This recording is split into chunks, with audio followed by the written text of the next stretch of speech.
We are the Cool Kids, sponsored by Bacon, Egg, and Cheese, the podcast. Make sure you check it out.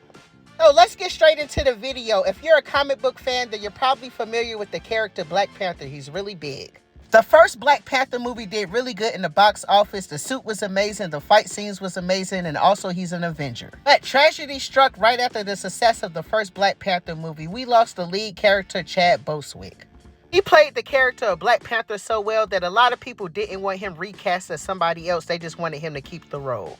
The second Black Panther movie was called Wakanda Forever, and it was really, really good. The movie had a really good storyline and a good villain, and it paid tribute to Chad Boswick.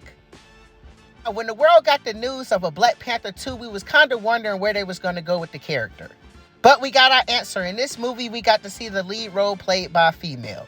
Honestly, she did really good. In the movie, she's Black Panther's sister, and she did amazing. Now, let me say this. The fight scenes in this movie, they were top tier between her and the villain. They were very good. Now, the villain of Black Panther 2 was named Namor. He's a mutant, and he played the role very well. Now, if you're familiar with the character Namor, he's Marvel's equivalent to Aquaman in DC. Namor can do everything that Aquaman can do. There is only one difference between the two. He can fly. This movie left you asking the question, was Namor really the villain? He was just trying to protect his people. The reason why I say this is in the movie, he didn't want outside influences from the world. He wanted his people to be left alone and be a secret, and this brought him in conflict with the world. So again, it brings up the question, was Namor really wrong for trying to go against the world?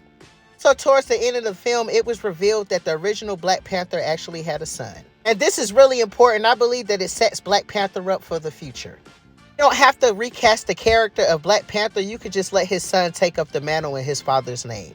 The whole purpose of me going through the first two Black Panther movies is because there is a third coming. There are leaks by very credible sources in the Marvel community that are saying that there is a movie coming. Now, who's going to be the villain of Black Panther 3? It could be Killmonger from the first film. Now, I must say that Killmonger was a very interesting character. His father was killed by a Black Panther, which led him to be fueled with rage and get back at his people.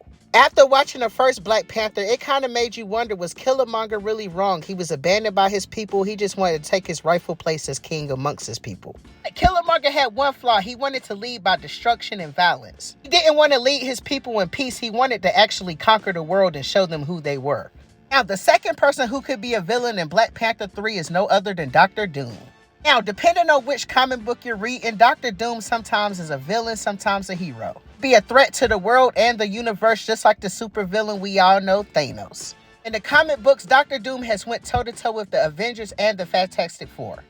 The character Dr. Doom has his own country and has his own army called Doombots. Or we could get Namor as a villain again in the Black Panther 3, but I think he's going to be a hero from now on. So let me know what you think in the comments about a potential Black Panther 3 movie. I'm excited.